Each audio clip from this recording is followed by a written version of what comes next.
kasus baru untuk TBC ini kelihatannya menurun 2% setiap tahunnya secara global.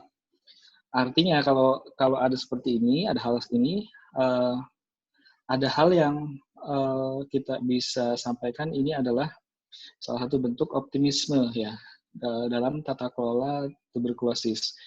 Kita memang belum bisa bicara angka yang cukup besar untuk menurunkan TBC kasus baru, namun yang kita sedang kejar saat ini adalah di atas 4 atau 5%, di atas itu dalam tiap tahunnya. Nah, yang akhirnya yang menjadi patokan ini adalah secara global. Bagaimana di tingkat nasional, apalagi terutama di tingkat masing-masing kota atau kabupaten sampai ke desa. Sehingga kalau pendekatan keluarga atau family approach dalam deteksi kasus TBC ini berhasil, ini temuan kasus barunya akan lebih berkurang lagi. Ini gambaran secara garis besar tentang tuberkulosis. Hal lain adalah tuberkulosis bisa disembuhkan, dapat sembuh. Jadi kita jarang pakai angka prevalensi, kalau untuk TBC lebih baik pakai incidence, akan memperlihatkan tren yang cukup baik. Nah, tuberkulosis ini karena penyakit infeksi, maka terkait sekali dengan sejauh apa kekebalan tubuh kita. Nah, pada saat kita bicara kekebalan tubuh, maka hal-hal yang mempengaruhi kekebalan tubuh, hal-hal yang mempengaruhi nutrisi, itu akan menjadi perhatian tersendiri. Dalam hal ini, kita menghadapi bulan Ramadan, yang dimana pola makan, asupan, dan aktivitas akan banyak perubahan, seperti yang disampaikan oleh Mbak Elina tadi. Dan ini menjadi perhatian khusus, apakah pasien-pasien dengan tuberkulosis, baik paru ataupun di luar paru, dapat melakukan puasa atau tidak. Mungkin itu nanti isu pertama. Kalau boleh berpuasa, bagaimana? Oke, boleh slide berikutnya.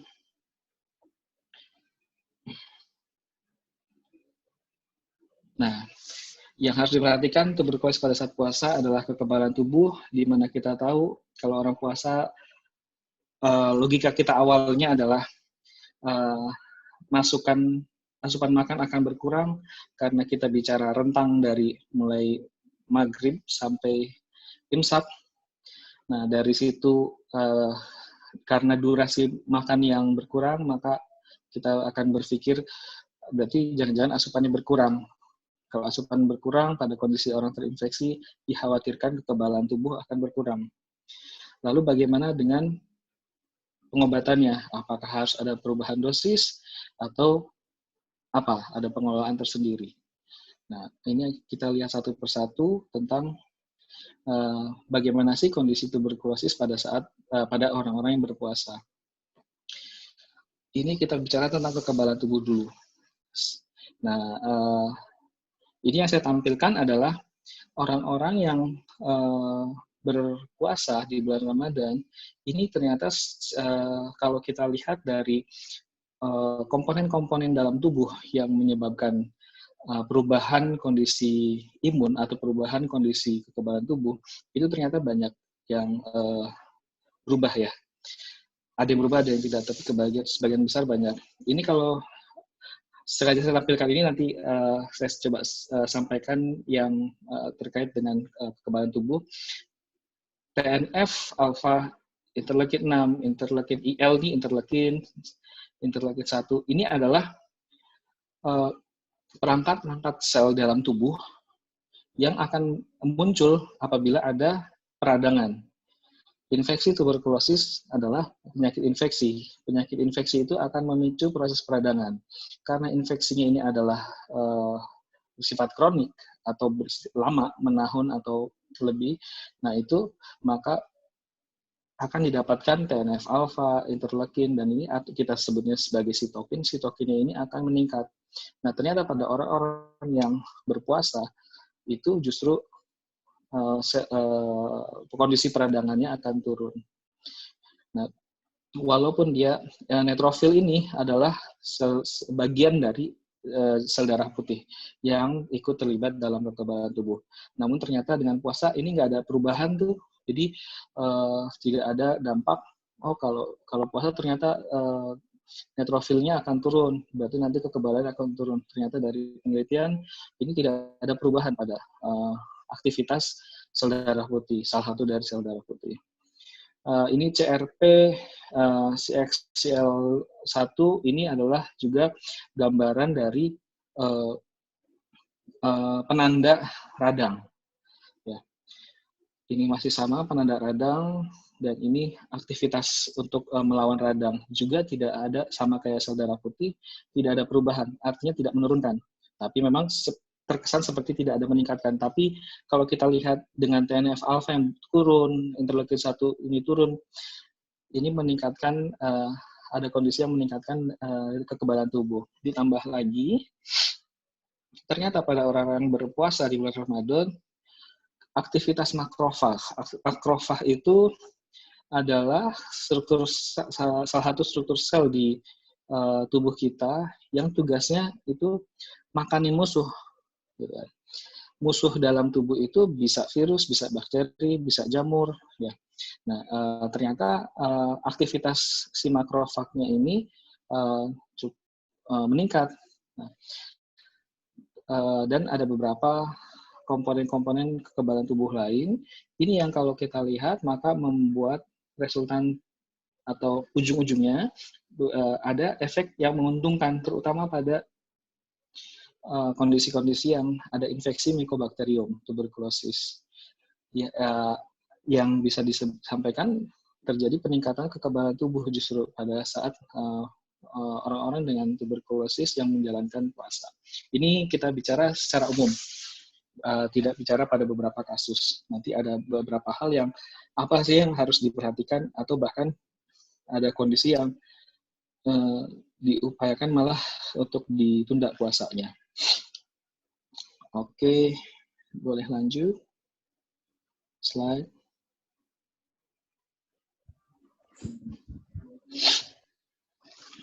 Tadi kita bicara tentang kekebalan tubuh, kita lanjutkan pada poin kedua. Ini kita bicara tentang nutrisi. Kalau kita lihat di sini, ini adalah yang atas ini adalah normal feeding. Normal feeding itu ya yang kita jalani sekarang. Kalau restriction ini, yang kedua ini adalah kalau yang diet ini, tapi saya nggak pernah lulus nih yang kedua ini.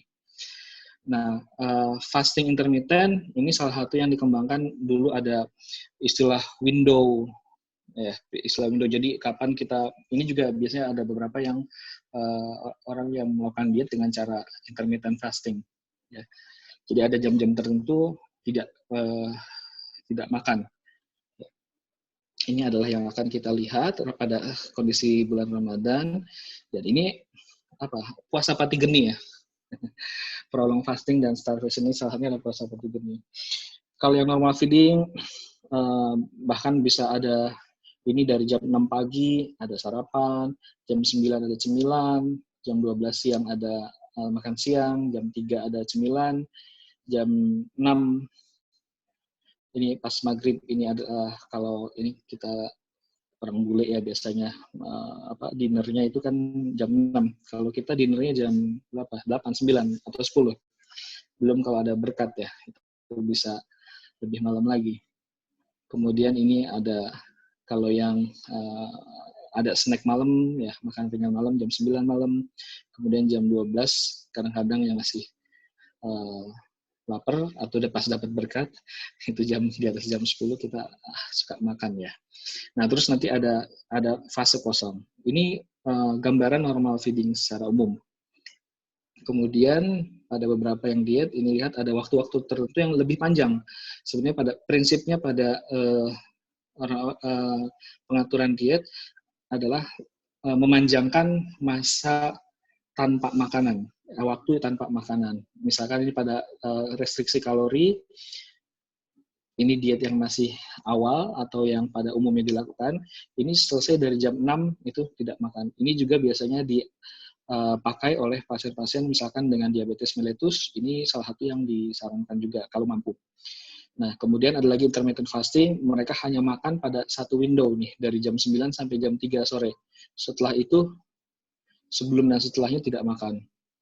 Nanti ini pada saat puasa, ini kita pas beduk maghrib, buka, kemudian nanti imsak. Nah, ini puasa pati gini, kita nggak ada makan sama sekali. Nah, jadi ada masa tertentu pada puasa, ini kita ada asupan makanan. Bisa dilihat di sini, ini kurvanya ini naik turun, naik turun, naik turun, naik turun, naik turun. Tergantung dari masing-masing. Ada yang bukanya langsung makanan berat, terus kemudian ada makan kolak, habis makan kolak makan kurma, habis apa itu. Nanti kalau misalkan yang taraweh, habis taraweh itu keluar dari masjid ada bubur kacang, ditambah lagi apa segala macam. Nah ini lumayan padat aktivitas makannya. Nah, sampai sahur setelah imsak kita berpuasa lagi. Nah, ini pola secara umum pada kondisi Ramadan. Itu kalau kita bicara dalam kondisi harian. Nah, ternyata pada kondisi mingguan, kita lihat di tabel sebelahnya, ini pada saat minggu pertama, ini ada penurunan yang cukup signifikan dari asupan kalorinya. Ya. Namun kalau dilihat pada minggu-minggu berikutnya, ternyata cukup stabil untuk asupan kalorinya. Ini memang kalau ini kan jumlahnya kan lebih besar ya, tapi pada ternyata makan dari mulai maghrib sampai sahur itu pada minggu kedua sampai selesai, sampai lebaran, itu akan ada penyesuaian kalori sehingga akan memunculkan kapan timing perut kita ngomong lapar, kapan timing perut kita ngomong sudah.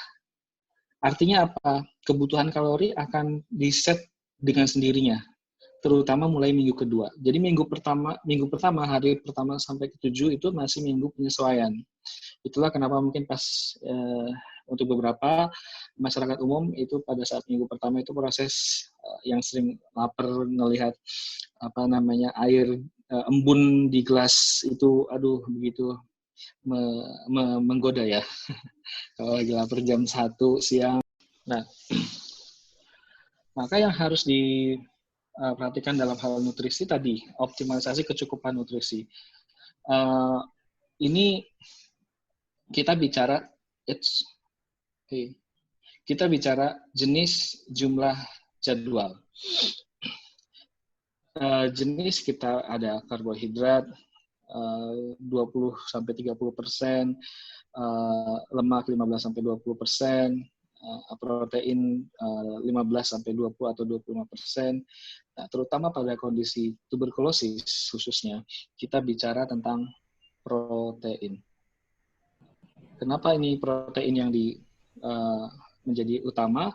Karena protein ini nanti yang terkait dengan metabolisme sel, artinya bagaimana setiap sel dalam tubuh kita ini hidup, kemudian aktif selnya, kemudian kalaupun sel ini rusak akan segera sembuh atau recovery ya. Maaf ini khasnya dokter ya, tulisannya dokter ya, jadi nggak bagus. Ini artinya adalah kalau kita bicara sel ini sebagai individu, maka kekebalan selnya itu juga dipengaruhi oleh protein. Dan jangan lupa antibodi tubuh itu adalah struktur protein sendiri. Jadi pemenuhan pada protein ini menjadi penting pada pasien-pasien tuberkulosis yang menjalankan puasa. Kalori tetap penting, lemak tetap penting, namun jangan lupa di dalam hal ini adalah protein. Protein ini bisa didapatkan terutama misalkan dari telur, dari putih telur, kemudian ada untuk yang nabati misalkan tempe, tahu, ya itu bahan-bahan makanan yang cukup mudah didapatkan. Jadi poin pada kondisi ini adalah protein. Kemudian uh, kalau kita bilang mineral dan vitamin ya. Mineral ini untuk mencegah dehidrasi, karena pada infeksi, baik infeksi yang baru saja terjadi, misalkan kayak infeksi DBD, infeksi tifus, maupun infeksi yang kronik seperti TBC, ya. Nah itu akan, kalau misalkan asupan minumnya kurang sedikit, akan mudah sekali terjadi ketidakseimbangan mineral dalam tubuh, yang ujungnya memudahkan orang-orang dengan infeksi, dalam hal ini tuberkulosis, juga jatuh ke kondisi dehidrasi. Nah, ini kecukupan mineral ini sebetulnya tetap dilihat kebutuhan hariannya. Ini nanti berarti kita bicara jumlah. Kebutuhan hariannya, ya kalau untuk dewasa, biasanya yang kita hitung itu 2-3 liter per hari. Ya, yang biasanya 2-3 liter per hari itu dari saat bangun pagi sehingga malam. Nah, kalau nanti pada saat puasa itu digeser dari saat buka sampai ke sahur.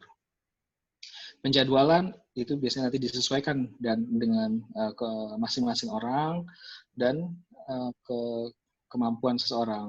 Jadi ada yang lebih mudah untuk small but frequent, misalkan sedikit-sedikit tapi sering. Itu bisa diterapkan, bisa juga ada kayak tadi yang normal feeding ya. Ada yang porsi besar, porsi kecil, porsi besar, porsi kecil. Jadi begitu makan, porsi besar, buka maaf, itu langsung porsi besar, kemudian porsi kecil, kemudian nanti ditambahkan porsi kecil berikutnya, atau porsi besar setelah tarawih misalkan, kemudian nanti pada saat puasa porsi besar lagi. Hanya mungkin beda kadarnya, walaupun itu disebut sebagai porsi besar. Nah, kemudian juga harus diperhatikan konsistensi makanan. Pada saat awal-awal terutama untuk mengunyah makanan, barangkali ada hal infeksi tuberkulosis yang masih aktif, biasanya dipilih makanan-makanan yang konsistensinya lebih lunak. Mungkin bisa bubur, atau bubur saring, atau nasi tim ya. Itu bisa menjadi alternatif. Tapi dilihat lagi-lagi tidak semuanya orang-orang dengan tuberkulosis di awal pakai yang lunak. Kalau misalkan tidak ada masalah dalam nafsu makannya, itu bisa langsung dengan diet yang biasa atau nasi. Kemudian perlu dilihat juga kecukupan nutrisinya. Kita bisa lihat capaian nutrisi dengan berat badan. Kalau yang bisa dilakukan juga adalah penghitungan indeks massa tubuh. Indeks massa tubuh mudah untuk diperiksa. Dan kalau di HP Android sekarang banyak itu cara menghitung indeks massa tubuh ya, berat badan dengan tinggi badan nantinya. Nah, kalau ini dirasakan sulit, sebetulnya paling mudah nanti dilihat dengan kesan dalam tanda petik. Kesan, misalkan ukuran celana jadi longgar atau tidak, longgarnya makin longgar atau tidak, atau longgar tapi tetap stabil, jadi nggak makin longgar, itu pun bisa menjadi patokan sebetulnya tidak terjadi penurunan berat badan yang berlebihan.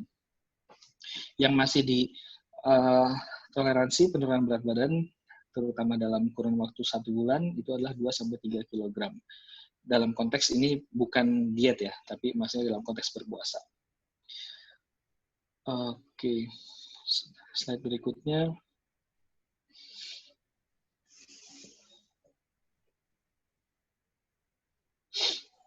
Nah, selain tadi, 2 hal tadi, kekebalan tubuh dan nutrisi, orang-orang dengan tuberkulosis juga yang harus kita lihat adalah konsumsi minum obatnya. Kalau yang standar saat ini adalah obat-obat tuberkulosis itu dijadikan dalam satu tablet. Jadi itu tablet itu adalah kumpulannya dari beberapa obat. Nah, yang kita sebut sebagai fixed dose combination atau kombinasi dosis ya. Nah, itu jadi yang sudah dalam bentuk satu tablet. Nah, yang disarankan adalah untuk beberapa bagian dari obat, pilihan-pilihan obat itu adalah diminum sebelum makan. Jadi dalam kondisi perut kosong. Nah, ini ada beberapa alternatif untuk mengubah jadwal minum obatnya pada pasien-pasien yang hendak menjalani puasa, yaitu pada saat berbuka puasa atau pada saat sahur. Jadi, untuk praktisnya, itu pada saat buka puasa, misalkan makan kurma dulu, atau membatalkan misalkan dengan minum yang manis, misalkan sirup atau teh manis, sekedar membatalkan dulu, baru setelah itu minum obat, baru masuk makan besarnya. Jadi kaidah sebelum makan atau dalam kondisi perut kosong masih dapat terpenuhi di situ. Nah, itu adalah masa-masa di mana kita pada saat berbuka puasa atau pada saat mau sahur. Hanya yang lebih sering, yang lebih mudah terjaga kontinuitasnya, keberlangsungannya, jadi nggak akan terputus atau terjaga keteraturan berobatnya, itu adalah pada saat berbuka puasa. Karena kadang kita suka ada miss di sahur, tapi kalau puasa kan kita jarang miss ya. Lebih hampir sebagian besar akan tepat pada saat berbuka puasa, bahkan ditunggu kan setengah jam sebelumnya udah nongkrongin meja makan. Nah, pada saat berbuka puasa ini yang lebih direkomendasikan untuk mengurangi kejadian putus obat atau pengobatan yang tidak teratur. Ini adalah salah satu opsi di mana untuk menjaga keteraturan berobat. Yang perlu dipertimbangkan lagi, dok, biasanya misalkan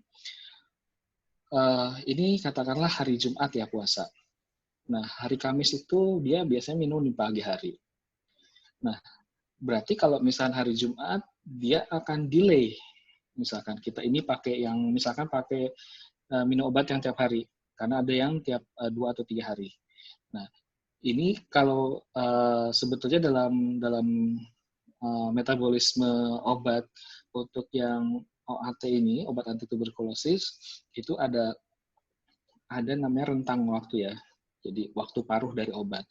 Jadi kalau misalnya untuk yang dari pagi akhirnya digeser hari Jumat itu nanti kita puasa, ini yang harusnya Jumat pagi digeser ke buka puasanya, itu sebetulnya masih bisa ditoleransi, masih boleh.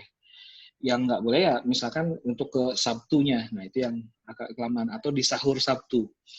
Nah ini yang malah terlalu jauh. Jadi kalaupun misalkan mau di sahur, jadi hari Kamis minum pagi masih minum biasa, nanti Jumat pagi pada saat sahur pertama itu mulai yang untuk minum hari Jumatnya. Jadi opsinya atau pilihannya adalah Kamis tetap minum sesuai jadwal, misalkan di pagi. Nanti yang Jumat itu bisa pada saat sahur pertama atau pada saat buka pertama, puasa pertama. Nah ini adalah bagaimana kita mengubah jadwal minum obat. Oke, slide berikutnya.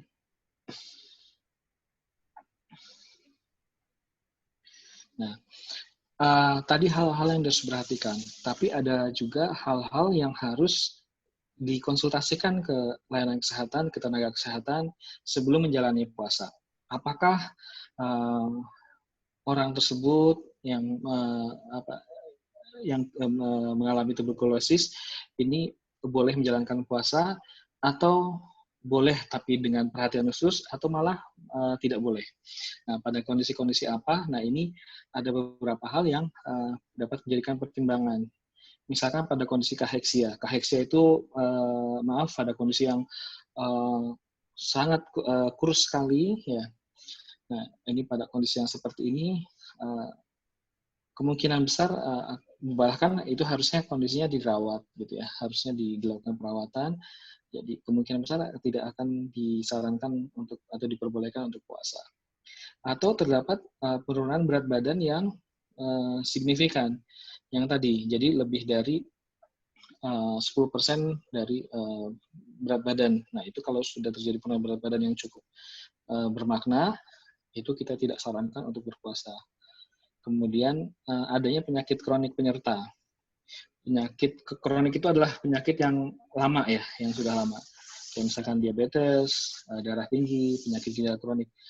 Oh, jadi kalau yang diabetes tidak boleh puasa? Bukan. Ada beberapa yang diabetes boleh berpuasa, ada beberapa yang tidak. Nah, inilah yang nanti akan dilihat, disesuaikan dengan kondisinya.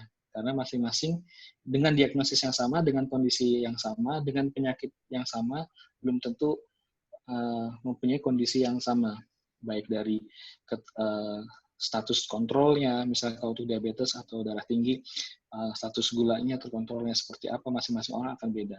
Kalau darah tinggi juga sama, tekanan darahnya terkontrol tidak, masing-masing orang akan sama.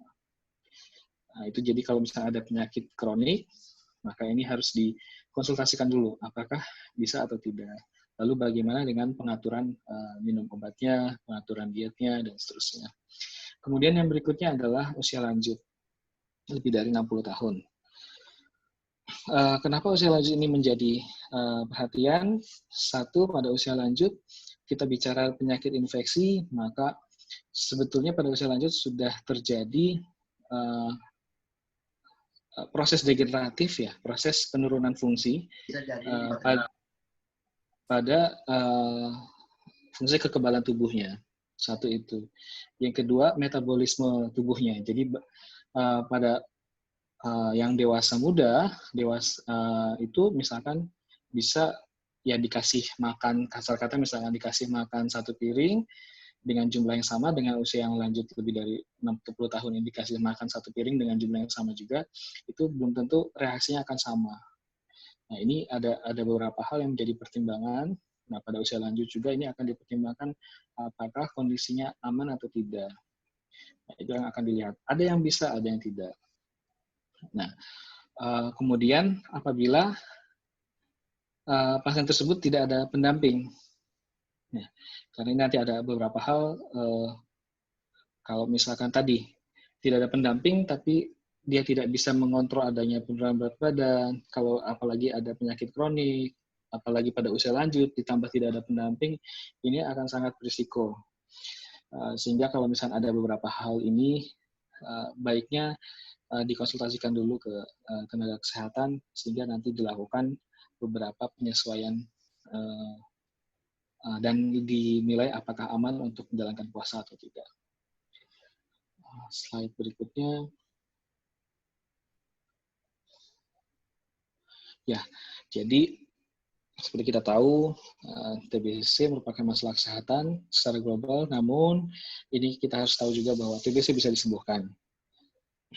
Kemudian pasien dengan TBC dapat menjalani puasa selama bulan Ramadan dengan beberapa perhatian.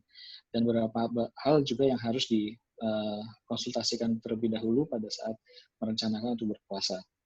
Dan yang terpenting juga untuk mengatasi dan mencegah terjadinya resistensi terhadap obat tuberkulosis, pengobatan yang teratur. Nah, pengobatan yang teratur tetap diupayakan selama pasien ini menjalani puasa.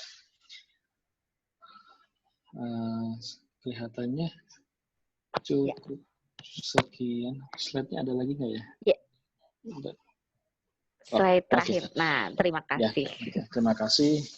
Selamat menjalani ibadah puasa semuanya. Mohon maaf lahir batin. Sekian dari saya. Mungkin nanti kita bisa lanjutkan dalam diskusi. Wallahul muwaffiq ila aqwamit thoriq. Wassalamualaikum warahmatullahi wabarakatuh. Waalaikumsalam warahmatullahi wabarakatuh. Ya, makasih Dr. Faris yang udah memaparkan mengenai apa-apa aja sih yang perlu kita perhatikan selama bulan Ramadan bagi pasien tuberkulosis yang sedang menjalani pengobatan. Selanjutnya, supaya kita juga bisa mendapatkan gambaran bagaimana pengalaman pasien TB, terutama ini yang resisten obat ya, karena kalau resisten obat ada juga yang harus datang ke layanan juga gitu, untuk melakukan injeksi ya, suntik ataupun pengobatan. Nah, ini ada di antara kita Mbak Yulinda Santosa. Mbak Yulinda ini merupakan survivor TB. Beliau adalah mantan pasien TB resisten obat yang diobati di Rumah Sakit Persahabatan, ya. Nah, karena Mbak Yulinda ini sudah melewati masa-masa yang sangat luar biasa selama pengobatan, sekarang bergabung dengan organisasi pasien, baik di PETA, pejuang. Ya, halo. Ya, di pejuang di peta Pejuang Tangguh yang ada di Jakarta dan POPTB. POPTB itu Perhimpunan Organisasi Pasien TB yang membawai organisasi pasien-pasien di TB resisten obat di Indonesia. Nah, satu hal lagi Mbak Yulinda juga bagian daripada TWG TB Technical Working Group TB dari Global Fund. Nah, silahkan Mbak Yulinda untuk bisa menyampaikan pengalaman saat-saat menjalani pengobatan di bulan Ramadan. Ya, Mbak Yulinda. Ya, terima kasih Mbak Elina untuk kesempatannya. Assalamualaikum warahmatullahi wabarakatuh. Waalaikumsalam warahmatullahi wabarakatuh. Ya, perkenalkan nama saya Yulinda. Saya mantan pasien TB RO tahun 2013. Jadi menurut pengalaman yang saya rasakan ketika menjadi pasien, memang pada saat saya menjalani pengobatan TB SO, itu dulu saya masih kuat dalam menjalani puasa sambil minum obat. Tetapi pada masa beralih ke resisten obat, awalnya karena waktu itu saya tahun 2013 itu begitu masuk 3 bulan berikutnya itu langsung bulan Ramadan. Waktu itu saya juga coba tanya-tanya nih ke petugas, boleh nggak sih kalau pasien TB RO itu untuk puasa? Memang dari petugas kesehatan, dari perawat persahabatan bilang bahwa nggak apa-apa kalau memang kuat, itu bisa dijalankan. Nah, saat itu saya coba untuk berpuasa selama 1 minggu. Tapi karena mungkin obat TB resisten obat itu kan toksik ya, banyak jenisnya dan efek sampingnya juga agak berat gitu. Jadi waktu itu saya coba puasa 1 minggu. Kemudian setelah itu saya agak ngedrop juga karena efek sampingnya itu nggak apa ya, efek sampingnya itu begitu berat gitu, kayak mual muntah gitu kan. Nah, mungkin waktu itu saya memang diberitahu oleh petugas bahwa ketika kita mau menjalani pengobatan TB resisten obat, itu ada jam-jam di mana sebelum kita memulai puasa, kita mengatur jam terlebih dahulu. Jadi betul tadi kata dokter Faris bahwa sebelum kita memulai ada baiknya kita mengatur pola jam minum obat. Jadi ketika puasa pertama itu waktu itu pengalaman saya mencoba untuk merubah jam minum obat sebelum 1 minggu sebelum puasa. Jadi obat yang saya minum yang biasanya pagi 1 minggu sebelumnya itu saya coba untuk memundurkan jam. Waktu itu kan saya minum obat jam 10 pagi biasanya. Nah, itu tuh saya agak mundur sampai hari plus min satunya puasa itu saya sudah benar-benar di jam yang memang sehabis buka. Gitu. Nah, setelah pengalaman 1 minggu ikut berpuasa karena tidak kuat, akhirnya dari situ saya memutuskan untuk tidak melanjutkan puasa dan membayar puasa itu dengan fidyah. Tetapi karena saya 2 tahun nggak ikut puasa, cara membayarnya pun saya dengan puasa Senin Kemis sambil dicicil lah puasa Senin Kemis gitu Mbak. Jadi memang berbeda mungkin ya, apalagi teman-teman saya juga kebanyakan memang nggak bisa berpuasa karena ada DM, terus juga karena ada penyakit yang lainnya gitu. Jadi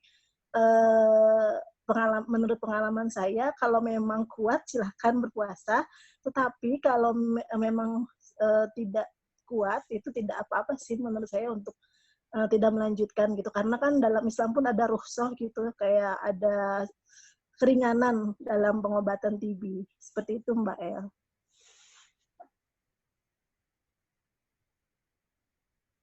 Ya, Mbak Yul sambil nanya, Ya. Mbak, mungkin kan karena Mbak Yulinda waktu itu juga bersama-sama dengan pasien-pasien yang lainnya ya. Ya, Ini saya sambil bertanya juga. Kalau yang sedang menjalani suntik masa intensif pengobatan itu bagaimana Mbak? Pengalaman teman-teman pasien yang lain? Ya. Jadi kalau untuk yang masa suntik, karena di tahap awal kan yang resisten obat itu suntiknya 6-9 bulan. Jadi kalau yang ikut berpuasa itu setelah buka, mereka datang ke layanan, terus kemudian langsung suntik Mbak. gitu. Jadi langsung disuntik. Oke, Nah, baik. nanti Jadi layanan itu bisa rumah sakit bisa memberikan pelayanan setelah buka puasa gitu ya, Mbak ya? bisa. Nah, dengan yang dengan layanan yang 24 jam, yang ada IGD 24 jam, itu rumah sakit bisa memberikan. Oke. Hanya saja Mbak gini, sekarang kan masanya COVID ya. Nah, kebetulan pada masa COVID ini, saat ini kita alami nih yang pandemik ini, itu jam pelayanan agak cepat, Mbak. Jadi tidak Oke. seperti yang sebelum-sebelumnya. Nah, mungkin juga beberapa mungkin pasien nanti yang bisa mau ikut puasa bisa berdiskusi dulu dengan perawatnya baiknya seperti apa karena kan pelayanan tidak maksimal ya, maksudnya jamnya tuh udah nggak kayak dulu gitu. Kalau tahun 2013 lalu itu saya masih bisa karena di Persahabatan itu kan memang 24 jam ya. Jadi saya bolak-balik ke rumah sakit Persahabatan untuk minum obat setelah buka puasa dan suntik. Oke, baik. Ya, makasih Mbak Yulinda. Iya, sama-sama. Ya, jadi teman-teman semuanya tadi sudah dijelaskan sama Dokter Faris bahwa kita perlu ada beberapa hal yang perlu diperhatikan dan ini juga ada pengalaman dari Mbak Yulinda tadi disampaikan kalau saat menjalani sebagai pasien TB sensitif obat yang pengobatannya sampai 6 bulan itu masih kuat karena obatnya tidak begitu berat efek sampingnya gitu. Tapi ketika menjalani yang TB resisten obat yaitu pengobatan hingga 24 bulan itu, nah itu karena dosis obatnya lebih tinggi dan efek sampingnya lebih tinggi, maka kuatnya cuma 1 minggu gitu ya Mbak Yulinda. Ya, betul. Nah, ya baik sahabat-sahabat semuanya, teman-teman kita yang ada di forum ini, silahkan jika mau ada yang bertanya atau mungkin bisa juga menyampaikan pengalamannya juga, karena di sini saya lihat ada juga nah, tadi saya ngelihat ada Mbak Paran yang juga pernah mengalami pengobatan TB. Lalu di sini juga banyak pegiat-pegiat TB yang mungkin juga pernah mendampingi para pasien-pasien TB. Silahkan teman-teman semuanya, jika ada yang mau berbagi pengalaman maupun bertanya. Halo, halo. Ya, ayo, Mbak ayo. Aku Ya, boleh tanya ini ke Mbak Yuli ya? Iya, ya. Siti. Silahkan, Dok. Iya. Ya. Mbak, mungkin juga sama teman-teman semua yang pernah mengalami TB kan kalau di gejala-gejala klasiknya kan katanya lemes banget, pucat berat badan. Nah, itu lemes banget tuh sampai masih bisa puasa nggak apa? Tadi kalau dari tadi kan soal lebih ke efek samping akibat obatnya sampai akhirnya benar-benar nggak bisa puasa. Tapi dari gejala TB-nya sendiri tuh sampai kayak nggak kuat juga puasa atau gimana ya, Mbak? Iya, memang waktu itu saya pengalaman saya memang sempat sih Mbak, 1 hari itu saya lemes banget gitu kan. Saya juga berpikirnya mungkin ini karena awal-awal saya pengobatan, terus juga ikut puasa, jadi mungkin badannya tuh lemes banget gitu sampai ya tapi tetap saya lanjutkan puasanya. Nah, terus terkait sama COVID ini, apakah tetap bisa kontrol? Ini sih agak melenceng dari Ramadan ya, tapi terkait dengan COVID ini, kan sebenarnya pasien TB juga salah satu yang rentan juga ya. Benar ya, Dr. Faris ya, maksudnya untuk faktor yang kelompok rentan gitu ya. Ya, komorbidnya gitu.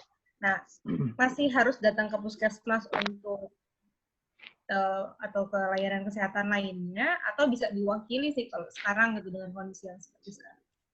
Ya, mungkin saya jawab. Kalau untuk yang saat ini, yang sedang dilaksanakan di rumah sakit, khususnya rujukan COVID-19, yaitu RSP Sulianti Saroso dan RSUP Persahabatan, pasien itu dibekali obat, Mbak, sampai 1 minggu. Ya, tapi tetap itu untuk yang fase lanjutan. Tapi kalau untuk yang masa tahap awal, fase awal itu tetap datang ke layanan dan karena harus disuntik ya setiap harinya. Jadi jamnya pun terbatas, tidak terlalu berlama-lama seperti biasa gitu. Cuman memang ada kendala Mbak di beberapa rumah sakit dan yang dialami pasien TBRO. Itu salah satunya adalah mereka merasa ketakutan untuk datang ke layanan karena rumah sakit rujukan yang mereka setiap hari datang kan menjadi rujukan COVID juga gitu. Dan itu menjadi masalah utama di pendampingan bagi kami nih di lapangan, berusaha untuk menenangkan pasien dan memberi penjelasan bahwa sebetulnya sih semuanya bisa teratasi dan nggak perlu takut gitu untuk datang ke layanan. Seperti itu.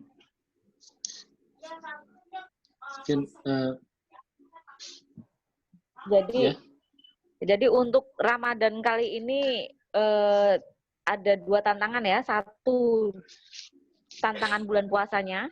Yang kedua adalah tantangan COVID-nya ya Mbak Yulinda ya. Ya, betul, karena kebanyakan dari seperti yang mungkin Mbak Yulinda sampaikan bahwa poli TB di rumah sakit rujukan itu dipakai untuk layanan pasien COVID ya Mbak ya? Iya. Ya. Nah ini yang tadi disampaikan Dokter Civi jadi agak melenceng tapi nggak apa-apa ya Dok ya supaya ini juga buat pengalaman teman-teman. Oke, silahkan ada lainnya yang mau mungkin menanyakan. saya tambahkan ya. Oh ya, Dokter Faris silahkan Dok. Ya, mungkin saya tambahkan ini mungkin perlu dilakukan advokasi lebih lanjut ya, terutama untuk dari LK dalam kaitannya untuk penanganan TB. Sebetulnya kan memang TB ini di luar kalau kita bicara tentang pelayanan kesehatan yang secara umum di Indonesia di mana pakai jaminan BPJS dan seterusnya. Nah, TB ini kan seperti halnya kayak DM dan lainnya yang di luar plafon biasa ya. Jadi kalau DM, hipertensi, dan PPOK itu kan masuk dalam Prolanis. Nah, sedangkan TB juga ada programnya sendiri. Nah, mungkin ini bisa diadvokasi untuk terutama yang TB yang sensitif obat untuk aksesnya itu lebih bermudah. Yang kedua bisa untuk yang beberapa pasien Prolanis itu bisa tidak pasiennya, jadi keluarganya yang mengambil obat. Ya, nanti di situ juga ada layanan telemedis, di mana kalau yang untuk diabetes dan hipertensi itu bisa dikonsulkan terlebih dahulu via misalkan WA, WhatsApp untuk dikabarkan ke dokter yang bersangkutan. Itu sangat memungkinkan sekali yang sekarang sudah mulai dikerjakan. Jadi melaporkan hasil gulanya, melaporkan hasil tekanan darahnya. Kalau misalkan untuk TB, ini kan bisa melaporkan gejala. Ada tidak gejala batuk, ada tidak lemas, pola makan seperti apa, asupan makan. Kalau misalkan kondisinya yang harus diperhatikan, maka berisiko, maka cukup keluarganya yang datang. Atau malah harus dirawat, itu satu. Yang kedua, mengenai asupan nutrisi, tadi mengenai protein. Mungkin bisa, ya salah satu untuk meningkatkan asupan nutrisi adalah dengan protein. Protein yang paling baik dan mudah adalah putih telur. Mungkin kita bisa support teman-teman TB ini dengan ada semacam pemberian putih telur kepada teman-teman yang menderita TB.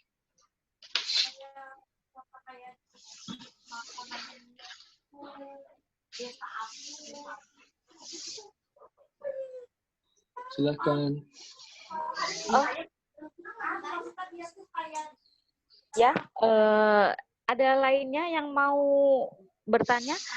Teman-teman, nanti sekitar 6 menit lagi kita akan refresh lagi ya. Oke. Ya, silakan ada yang mau bertanya atau berbagi pengalaman teman-teman yang lain. Ini para pegiat TB, teman-teman yang menjalankan aktivitas TB. Masuk. Ya, masuk. Silahkan. Kak Ros. Waduh, lihat Kak Ros ini. Oh, Kak Ros, Mbak Sofi ya? Terima kasih. Assalamualaikum warahmatullahi wabarakatuh. Waalaikumsalam. Ada Dr. Faris, ada Dr. Civi, dan teman-teman yang lain. Sebenarnya kasusnya hampir sama. Kalau saya ini aktif di teman-teman HIV/AIDS gitu kan. Sama teman-teman ODA ketika di bulan puasa itu pasti mengalami kebingungan. Maksudnya kebingungan, apalagi teman-teman ODA itu minum ARV, retroviralnya itu sehari 2 kali gitu kan. Di misalnya jam 8 pagi, malam jam 8. Nah, hal-hal itu yang sering terjadi di teman-teman ODA. Di teman-teman ODA ketika minum obat gitu kan, sehingga ada masalah waktu yang harus diatur, misalkan telat 1 jam atau lebih 1 jam karena kan jam 8 sampai jam 8, apalagi jam 9 itu hal-hal itu sih mau berbagi pengalaman aja dok situasinya. Dan saya sempat nanya ke waktu saya masih di Malang, nanya dokter memang bolehlah mundur 1 jam, itu kan mundur 1 jam, boleh, atau 1 jam, 2 jam masih boleh. Jadi pas sahur itu minum obat itu kan, karena berapa jam tadi itu 12 jam itu harus minum obat lagi, itu bisa pas buka misalkan itu. Hal-hal itu berarti yang sering diperhatikan teman-teman ODA dan hampir sama lah dengan teman-teman yang pasien TB. Mungkin itu dulu dok. Terima kasih. Ya, Hampir. untuk mungkin sekedar ini aja, sekedar tanggapan ya. Kurang lebih memang ada intervensi yang kurang lebih sama ya antara TB dengan HIV.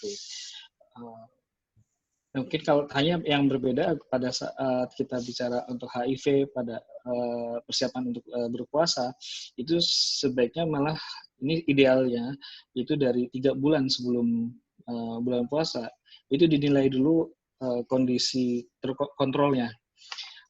Kita lihat respon virusnya, kita lihat respon imunnya, itu nanti ada beberapa pemeriksaan laboratorik. Kemudian kalau diperlukan dilakukan penyesuaian obat, perubahan obat bila diperlukan. Nah, itu nanti yang kira-kira minum obatnya itu lebih sesuai. Ini sebetulnya pendekatannya mirip akhirnya sama pasien-pasien dengan diabetes, di mana 2 atau 3 bulan sebelumnya itu dipersiapkan perubahan-perubahan regimen pengobatan. Nah, jadi kalau pada HIV itu ada sedikit perbedaan pada persiapannya, agak lebih lama. Misalnya di 2 atau 3 bulan sebelum berpuasa itu sudah dilakukan penyesuaian. Ya, tapi kurang lebih sama dalam hal support nutrisi ya, dan dalam ini agak melenceng lagi. Inilah yang bedanya HIV di COVID ya. HIV di COVID itu tidak begitu muncul seperti komorbid lain ya. Jadi untuk HIV sampai saat ini memang masih kontroversial untuk dibilang kalangan berisiko atau tidak, tapi harus tetap dijaga untuk ini ya, tidak untuk selalu menjaga untuk physical distancing dan sebagainya, itu harus tetap. Hanya kalau dilihat dari polanya, memang untuk HIV ini dalam konteks COVID tidak begitu menjadi pertimbangan utama untuk komorbid yang agak berisiko tinggi. Oke. Ya dok, terima kasih dok. Memang seperti itu, harus ada penyesuaian dulu. Ya, teman-teman yang lainnya gimana? Ada yang mau bertanya?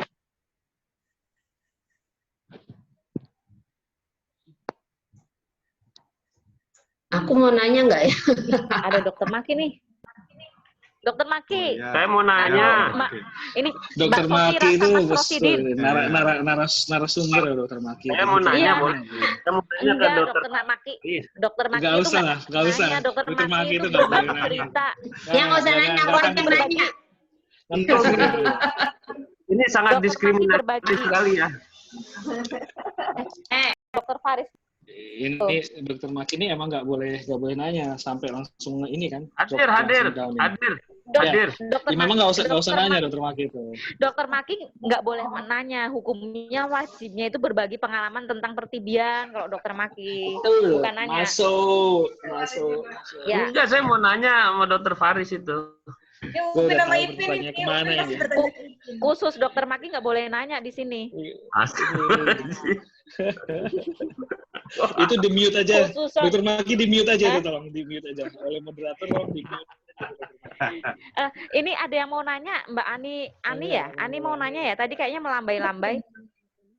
Halo? Ya, halo Mbak. Iya. Kayaknya tadi melambai-lambai. Silakan Ani Ya. kalau mau nanya. Oh, enggak Mbak, itu aku sebenarnya tepuk tangan karena Oh, oke. Rabu besok ada diskusi lagi, tapi sekalian nggak apa-apa, aku mau nanya. Oh, ya udah sekalian. Oke, silakan, Ya. silakan. Ini kalau untuk sebenarnya ini lebih ke kader sih ya Pak. Karena kan kalau SSR itu urusannya dengan kader. Nah, saat bulan puasa ini kan kayaknya juga masih terbatas ya akses kader ke pasien atau ke ini tuh. Biasanya kan mereka beberapa pasien tuh jadi di PMO-in ini sama kader gitu, kadang bukan sama keluarganya. Dan yang mengawasi pasien juga kader.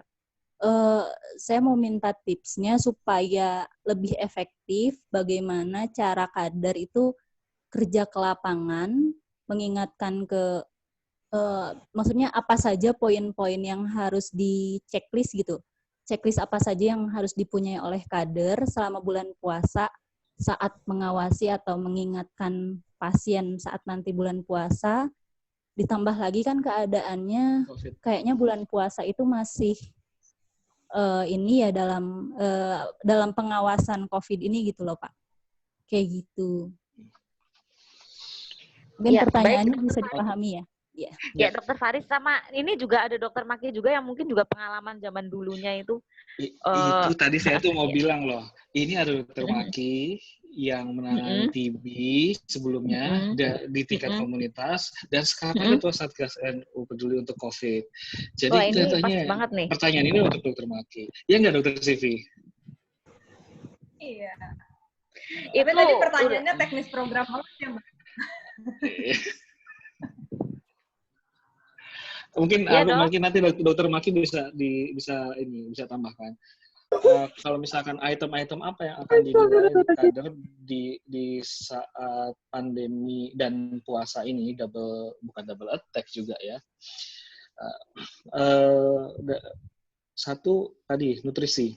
Kalau kita bicara nutrisi maka pastikan memang komponen-komponen seperti karbohidrat ya nasi atau kentang atau roti dan seterusnya atau jagung masih masuk dalam komponen di karbohidrat, kemudian protein yang mudah-mudah seperti tadi ada telur, ada tempe, tahu dan lemak. Nah, yang lainnya juga adalah yang harus diperhatikan tadi jam minum obatnya, memastikan.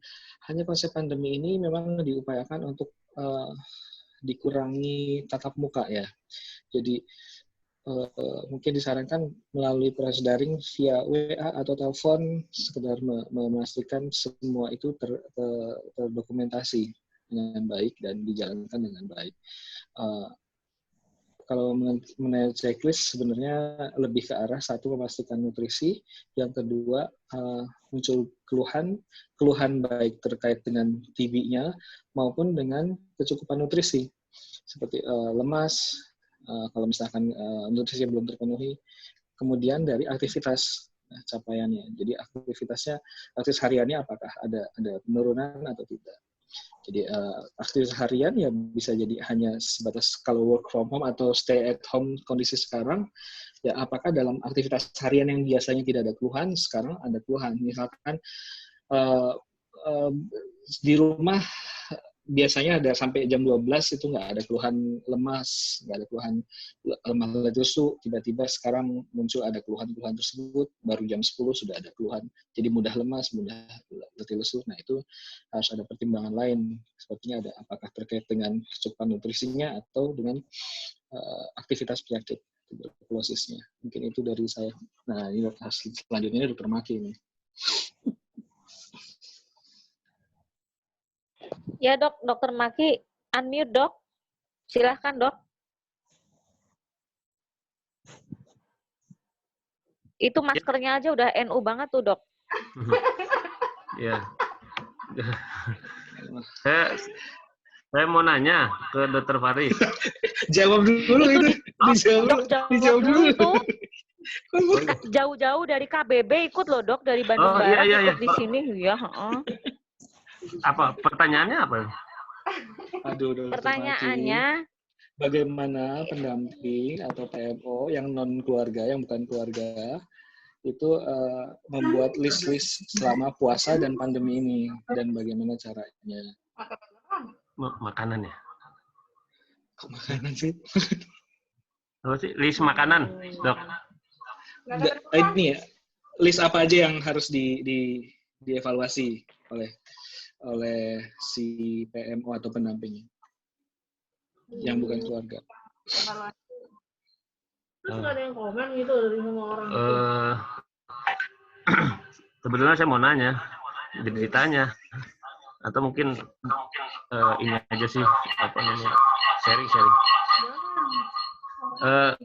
Kalau untuk PMO dan pasien TB, terutama pasien TB yang sudah menjalani pengobatan dari 3 bulan atau fase lanjutan, saya pikir itu yang paling penting adalah maintenance-nya, karena secara daya tahan tubuh sudah mulai terbentuk, walaupun belum tuntas itu, tapi sudah mulai ada perbaikan.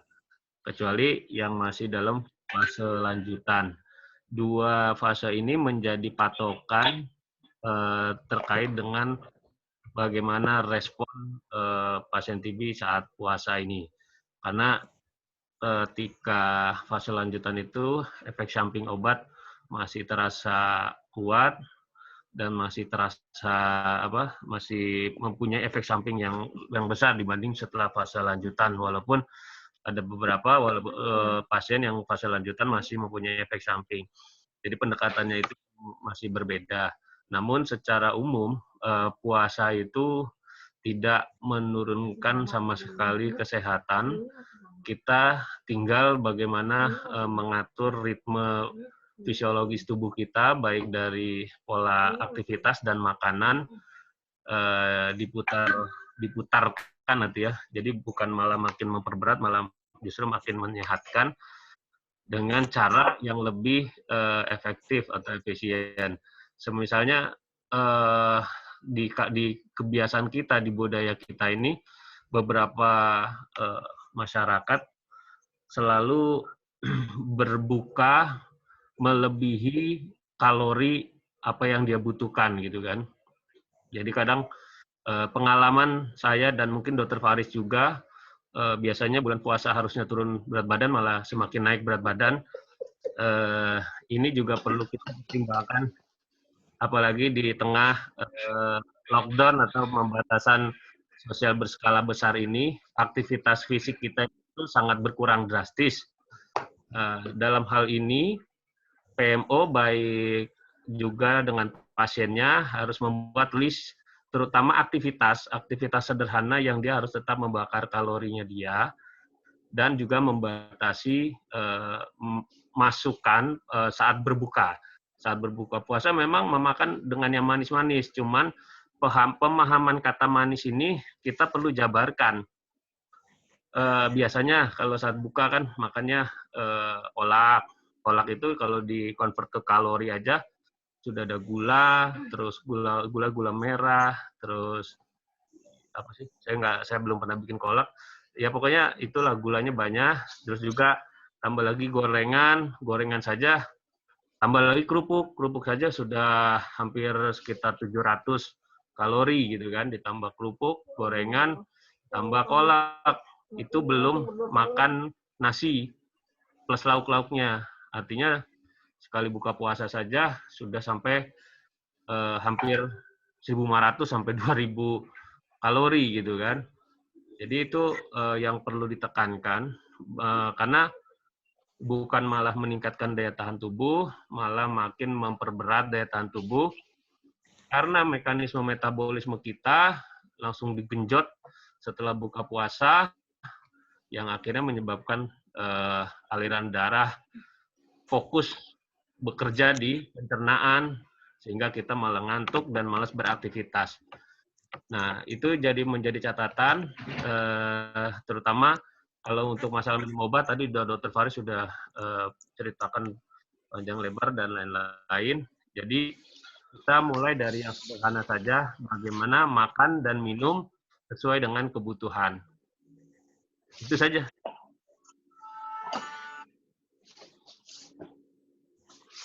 Oke, baik, Dr. Maki, makasih untuk masukannya. Jadi memperhatikan pola makan ya sama gizi itu pasti, karena sebenarnya kalau puasa itu ada waktu-waktu tertentu di mana waktu-waktu itu adalah waktu-waktu baik untuk mengkonsumsi makanan dengan aturan-aturan kayak misalnya jangan langsung kolak yang manis-manis, terus diatur waktunya. Seperti tadi disampaikan oleh Dr. Faris juga. Baik, yang lainnya ada, kita kurang 10 menit lagi.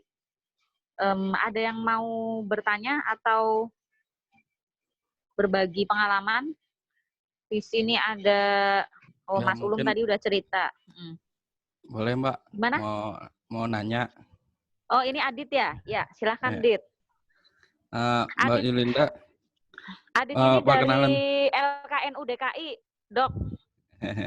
Ya, makasih. Ya, silakan. Ya, Mbak Yulinda mau nanya sebelumnya, apakah ketika kita ya kan udah selesai nih mantan pasien TBRO, tapi ketika telat makan itu batuk-batuk mulu gitu, maksudnya dia nggak bisa telat makan. Pengalaman itu kita pada saat itu ke TB Day di Borobudur kan, jadi nggak bisa telat makan, jadi berhenti makan gitu. Adalah pasti tahu lah Mbak Yulinda kan. Nah, apakah itu semua seperti itu atau bagaimana Mbak Yulinda? Terus mungkin ini Mbak terkait efek samping obat itu berpengaruh nggak terhadap puasa? Karena kan mungkin ada yang gemetar dadanya, mungkin ada kuping yang kurang pendengarannya dan lain-lain, itu pengaruh nggak ketika efek samping obat dan juga suntik juga kan untuk pasien TBRO kan, itu pengaruh berpuasa. Itu aja sih. Makasih Mbak Yunda, makasih Mbak Elina, dokter. Oke, terima kasih Mas Adit untuk pertanyaannya. Yang pertama adalah tadi apakah kondisi setiap mantan pasien itu sama jika jika sudah terkena dengan masalah lambung ya. Memang kalau saya pribadi memang sampai sekarang pun ada gangguan lambung. Itu memang waktu pengobatan TBRO itu menyerang lambung, rata-rata menyerang lambung kepada pasien gitu. Karena memang obatnya cukup banyak yang kita konsumsi. Waktu itu saya sekitar 15 butir satu hari, terus dalam jangka waktu 21 bulan. Dan mungkin memang dari situ pun kita menyadari bahwa obat yang dulunya masuk itu pastinya akan berpengaruh dengan lambung kita gitu, Mas. Kalau terkait apakah sama? Menurut saya sih mungkin setiap orang berbeda ya. Tapi mungkin memang ada beberapa teman-teman yang memang sebelum terdiagnosa penyakit TBRO itu memang memiliki masalah dengan lambung yang cukup parah. Dan salah satunya teman kami yang dari PETA itu memang begitu gitu. Kalau memang dia merasa bahwa kalau lambungnya kosong, langsung reaksinya tuh dibatuk, udah sesak gitu segala macam. Meskipun dia dalam kondisi sudah sembuh. Terus kemudian pertanyaan yang kedua adalah terkait efek samping obat. Memang efek samping obat yang dirasakan pada saat TBSO dan TBR itu berbeda. Buat saya, ketika efek samping obat TBSO itu saya masih kuat. Paling cuma mual, muntah gitu. Tapi ketika sudah masuk fase yang TBRO itu lebih berat. Kayak telinga berdenging, dan itu cukup lama saya rasakan, sekitar 8 bulan lah. 8 bulan setiap sore itu kuping saya kayak ada pesawat gitu yang ada gitu di telinga saya. Terus suara-suara bahkan sampai halusinasi itu yang memang yang dirasakan sama pasien TBRO. Dan terkait memang kalau beberapa pasien yang cerita ke saya yang ikut puasa pada saat menjalani TBRO itu memang berpengaruh juga sih dengan apa yang dirasakan itu, karena memang begitu kita perut seharian dalam keadaan kosong terus kemudian kita buka puasa lalu kita minum obat dalam jumlah yang banyak kemudian suntik gitu, itu memang cukup cukup memberikan reaksi pada lambung kita gitu. Jadi memang ada beberapa pasien yang memang terganggu kesehatan lambungnya, ya mungkin salah satunya dengan mencoba untuk ikut berpuasa. Tetapi tergantung kembali lagi kepada niatnya pasien sih. Kalau memang mindset-nya kuat dan memang niat untuk berpuasa dan beribadah, mungkin pasien itu bisa menahan dan bisa menjalani pengobatan sambil berpuasa. Gitu Mas Adit. Iya, makasih Mbak Yuli. Ya. Baik, Dokter Faris mungkin bisa menambahkan, Dok, cara medisnya. Tentang ini ya, tentang yang kalau yang saya soroti yang salah satu yang tadi dibicarakan adalah efek samping obat ya. Tentang efek samping obat baik yang TBSO maupun TBRO itu kalau dalam praktik klinis tidak hanya yang telinga berlinding ya, juga yang cukup sering saya dapatkan itu adalah dampak ke liver ya. Atau yang kita bilang adalah ya gangguan fungsi hati, drug induced liver injury atau gangguan fungsi hati. Nah itu keluhannya memang terkait dengan saluran cerna, mual ya, karena sampai muntah atau ada kuning. Nah itu biasanya kalau kondisi seperti itu satu ada yang gergaji ya. Nah itu biasanya satu obatnya ada disesuaikan dulu, bahkan di stop dulu, nanti diperbaiki dulu fungsi hatinya. Jadi setelah itu kita bilang titerasi ya, dinaikkan bertahap satu persatu obat. Jadi nanti sampai dapat dosis obat yang maksimal dan aman. Nah sementara itu biasanya kalau udah terjadi gangguan fungsi hati itu disarankan untuk tidak puasa. Disarankan untuk tidak puasa dulu. Karena itu kondisinya cukup mengganggu sehingga mengakibatkan risiko untuk terjadinya malnutrisi. Jadi kekurangan asupan nutrisi malah nanti memperberat tuberkulosis atau TBC-nya. Ya. Jadi di satu sisi kalau ada efek samping obat juga bisa dipertimbangkan untuk dikonsulkan terlebih dahulu. Oke, baik. Ini sudah jam 16.30. Saya sudah diwanti-wanti sama host, Mas Riko, untuk kita bisa menyelesaikan sampai jam 16.30. Dan pas banget ya. Tadi sudah banyak yang berbagi cerita dan bertanya. Jadi kurang lebih kesimpulan kita mengenai tuberkulosis dan bulan Ramadan ini, bagaimana pasien TB menjalani bulan Ramadan. Yang pertama adalah ada beberapa hal yang perlu diperhatikan mengenai bagaimana pola mengatur perpindahan waktu ya, perubahan waktu dari yang tadinya misal harus pagi terus mengganti jadi sahur atau jadi di setelah buka puasa, itu yang pertama. Yang keduanya asupan gizi, terutama tadi disampaikan bahwa putih telur itu sangat penting untuk memperkuat gizi teman-teman pasien TB. Nah, selanjutnya dari Mbak Yulinda tadi juga udah bercerita bahwa jika kalau TB sensitif obat itu masih memungkinkan untuk bisa berpuasa karena efek sampingnya tidak begitu seberat TB resisten obat. Nah, kalau memang teman-teman masih sanggup, jadi ini para pegiat TB ini juga banyak yang sedang mendampingi pasien TBRO. Jadi itu bisa disampaikan bahwa ada rukhsah. Jadi tetap kita ada keringanan bagi para pasien TB dalam menjalani puasa. Baik teman-teman semuanya, dari saya sebagai moderator cukup sekian.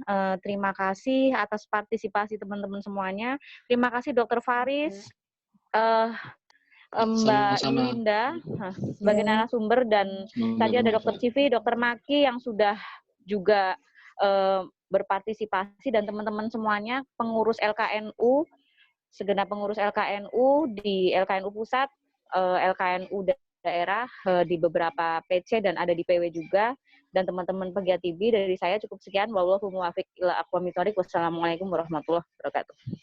Kembali ke Mas Riko, silakan Mas Riko. Warahmatullahi wabarakatuh. Ya, sebelum ditutup kita screenshot dulu. Jadi untuk yang videonya belum nyala silakan dinyalakan. Oh, oke. Nah, Bu Sekjen mana itu? Itu dia lagi error, katanya sinyalnya jelek. Ya, udah ya. Siap. Yang mau screenshot masing-masing silakan. 1, 2, 3. Lagi 1, 2, 3. Oke. Karena ini TB tos. Karena ini TB tos. Ada Kak Ros. Nah, ada sekjen. Tos. 1, Salam tos. 2, 3. Oke, sudah. Terima kasih semuanya. Terima kasih. Ya, Assalamualaikum warahmatullahi wabarakatuh. Waalaikumsalam warahmatullahi wabarakatuh.